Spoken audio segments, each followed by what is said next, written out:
23 वर्षीय युवती हैं जिनकी हस्तरेखाओं को मैं यहाँ पर देखने जा रहा हूँ। किस किस प्रकार की गतिविधियाँ आपकी उंगलियों में हैं, आपके हाथ के पर्वतों में है, आपकी रेखाओं में है, इसको मैं क्रम से पढ़ के बताऊंगा और आपके सवालों के जवाब भी दूंगा। सबसे पहले आपकी सबसे छोटी उंगली के बारे में बात कर लेता हूं, जो सूर्य की उंगली के प्रथम पर्व तक नहीं गई। यानी ये अपने आप में ही तय हो गया कि जब ये गैप बन जाए तो इन लोगों के हाथ, इनके अंदर ये गैप आता है, इनके जीवन में संघर्ष अवश्य होता है। संघर्ष अवश्य होने से कोई डरने की बात नहीं है, संघर्ष करके ही व्यक्ति सफल होता है, लेकिन आपके जीवन में संघर्ष अवश्य आएगा। यहाँ पर फर्स्ट पर्व जब मैं आपकी बुद्धि का देखता हूँ, कनिष्ठ उंगली का, ये अपने आप में उत्तम है। यानी कि आपकी बुद्धि सही काम कर रही है, आप अपने फैसले लेने के लिए अपने टारगेट की तरफ सही रूप से बढ़ रही हैं। सेकंड पर्व जब ये राहु रेखाएं लग जाएं तो इनका मतलब होता है अति साहस से बचें। अति साहस से मेरा मतलब होता है अति साहस के कारण कोई आपका झगड़ा झंझट ना हो, उससे आपको बच के चलना है। तीसरे पर्व पर इतनी बड़ी बड़ी राहु रेखाएं आर्थिक स्थिति को नगण्य बनाती हैं। यानी अगर आपने बहुत मेहनत करके कुछ कमा भी लिया, तब भी आप अपनी जेब में बचाने की बात छोड़िए, अपना खर्च भी नहीं निकाल पा रही हैं। इस स्थिति को ऐसा बोल सकते हैं। सूर्य की उंगली का प्रथम पर, यहाँ पर भी राहु रेखाएं अवश्य हैं, पाउडर में छिप गई हैं। यानी माइनस रेखा यहाँ भी दिखाई देती हैं। क्रोध पर, आवेश पर, भाषा शैली पर नियंत्रण रखें। साथ ही साथ कोई भी आँखों का रोग ना हो जाए या चश्मा ना लग जाए, नंबर लग सकता है, इससे कोई बुरी बात नहीं है। सेकंड पर्व यहाँ पर राज्य सरकार से संबंधित कार्यों में बाधा के लिए जाना जाता है। अभी मैं इसको इतना कहूँगा कि अग्निकारक तत्वों से नुकसान, यानी अग्निकारक बिजली का करंट है या और चीज़ है, इससे थोड़ा सा संभल करके चलना है। और राज्य सरकार का लाभ भी फिलहाल नहीं मिल रहा है। तीसरा पर्व जिस पर इतनी माइनस रेखाएं हो जाएं तो कई बार ऐसा देखने में आता है कि माता पिता से कोई बहुत मजबूत सपोर्ट नहीं मिलता। यानी धन का सपोर्ट नहीं मिलता या आर्थिक रूप से सपोर्ट नहीं मिलता। इस तरह का यहाँ से ये चिन्ह बताते हैं। आइए बात करते हैं आपकी शनि की उंगली के प्रथम पर्व से। यहाँ से कोई भी अभी शरीर के अंदर स्थायी रोग नहीं है आपके। सेकंड पर्वत पर बहुत ज़्यादा राहु रेखाएं हैं, यानी कि इन रेखाओं को बोलते हैं कर्ज की रेखाएं, इन रेखाओं को बोलते हैं धन के अभाव की रेखाएं, इन रेखाओं को बोलते हैं कि कुल मिलाकर किसी को धन दे दें तो उसे लौट करके ना आना। तो ये धन के लिए बहुत आर्थिक संकट को दर्शाती हुई ये रेखाएं। तीसरे पर्व पर जो रेखाएं हैं, अगर मैं इनकी बात करूं तो ये वो रेखाएं हैं, अगर विवाह के बाद भी रहती हैं तो पति पत्नी के बीच में तालमेल, विवाह को संचालन करके चलाना, विवाह के लिए कुल मिलाकर के देरी का संकेत, और साथ ही साथ यहाँ पर वर्तमान की स्थिति में प्रेम संबंधों में धोखा, ऐसा इसको बोल सकते हैं। बृहस्पति की उंगली का प्रथम पर्व, वहाँ से कोई शुगर, कोलेस्ट्रॉल, लीवर, किडनी इस तरह का रोग नहीं है। थोड़ा सा हो सकता है कोई खान पान या मोटापे का रोग ना लग जाए, इस बार की संभावना थोड़ी सी लगती है। ये बहुत बड़ी रेखाएं हैं। इस तरह की रेखाएं जब जब हाथ में दिखाई देती हैं और पर्वतों की रेखाएं, तो निश्चित रूप से विवाह कुंडली मिलान करके करें, वरना तलाक तक की स्थिति में पहुंचाने वाली ये स्थितियां होती हैं और विवाह में देरी तो होती ही है। तीसरा पर्व, उसी कारण से संतान में देरी होती है और संतान के उत्तरदायित्व में परेशानी का सामना होता है। कभी कभी महिलाओं वाले रोग के कारण भी संतान में देरी का संकेत होता है। आपके अंगूठे का प्रथम पर्व पर माइनस रेखाएं, कुल मिलाकर ध्यान रखना है चरित्र के प्रति, और साथ ही साथ ध्यान रखना है ज़्यादा आकर्षण से बचने का। सेकंड पर्वत पर तर्क शिकायत बहुत ज़्यादा हैं, विशेष रूप से किसी के साथ में, क्योंकि दो हिस्सों में यहाँ पर बट गया है। किसी रूप से आप किसी से भी झगड़े झंझट से बचकर चलिए। खास तौर से धन के आकर्षण के कारण कोई गलत स्टेप ना हो, इसका ध्यान रखना है। आइए बात करते हैं आपके बुध पर्व के बारे में।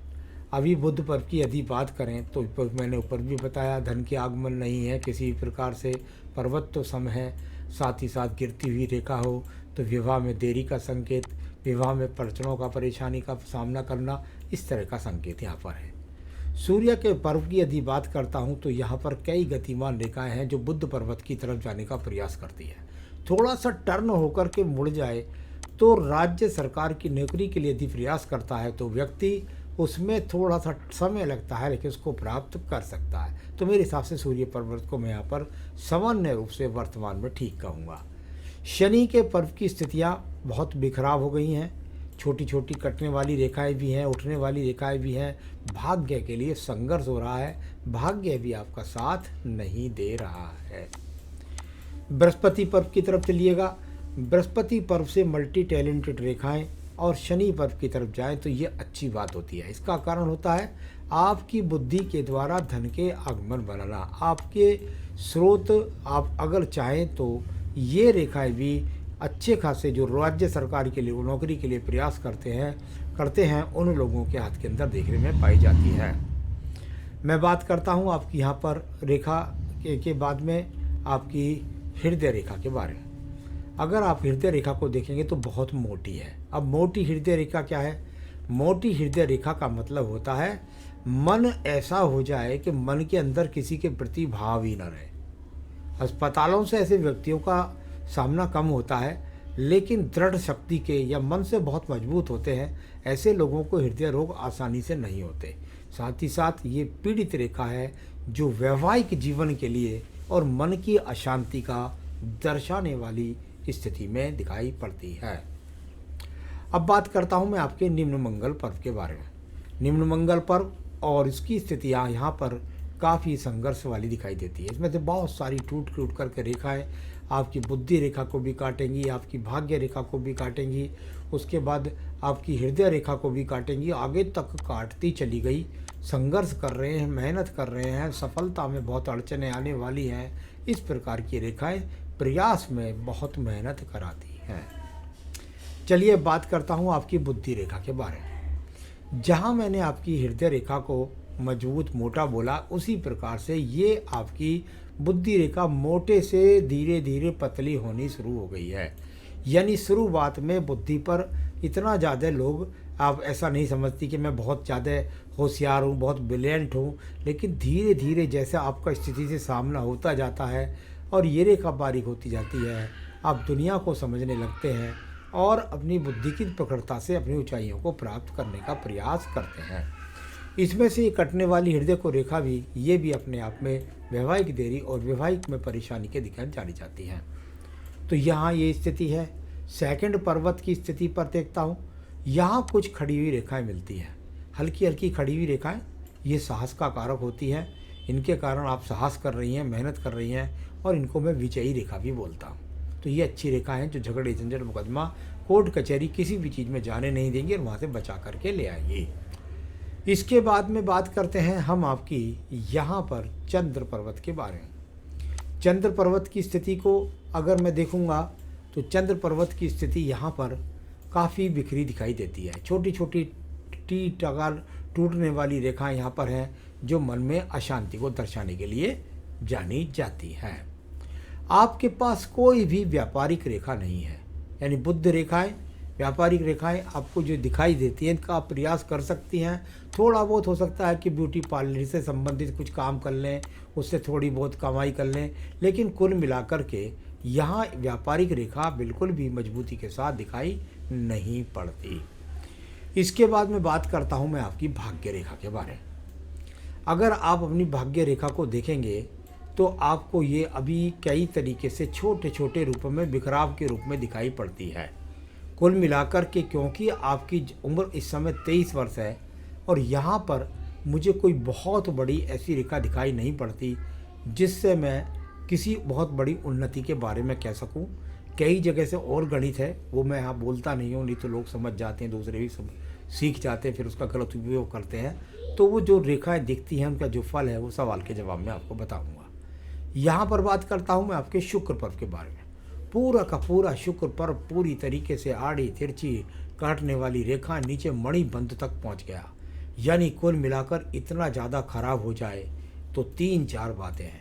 लग्जीरियसता की कमी, विवाह में देरी,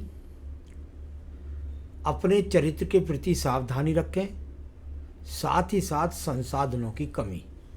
तो ये बहुत अच्छा पर्वत यहाँ नहीं है। उम्र केवल आपकी 23 वर्ष है।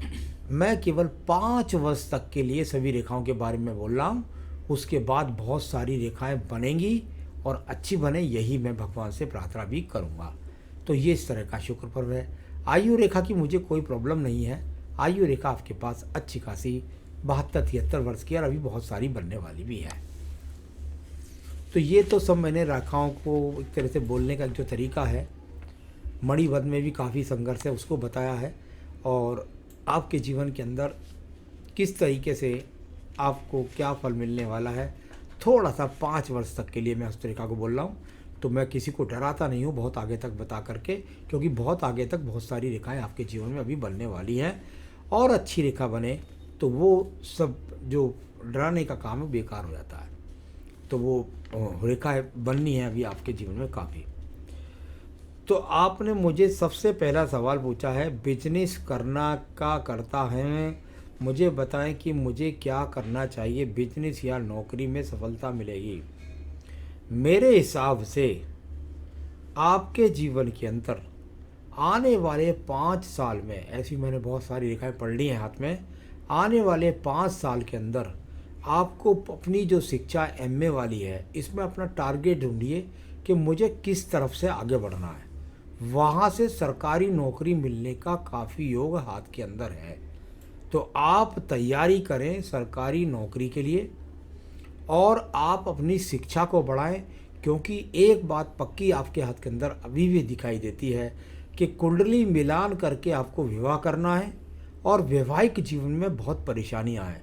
तो मैं चाहता हूं कि आप पहले से ही एक मजबूत स्त्री बन करके अपने जीवन को आगे बढ़ाएं। तो ये मौका आपके पास है।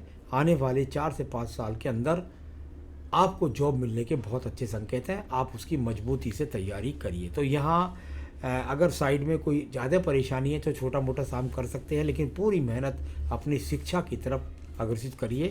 इसमें जॉब मिलने के बहुत संकेत हैं।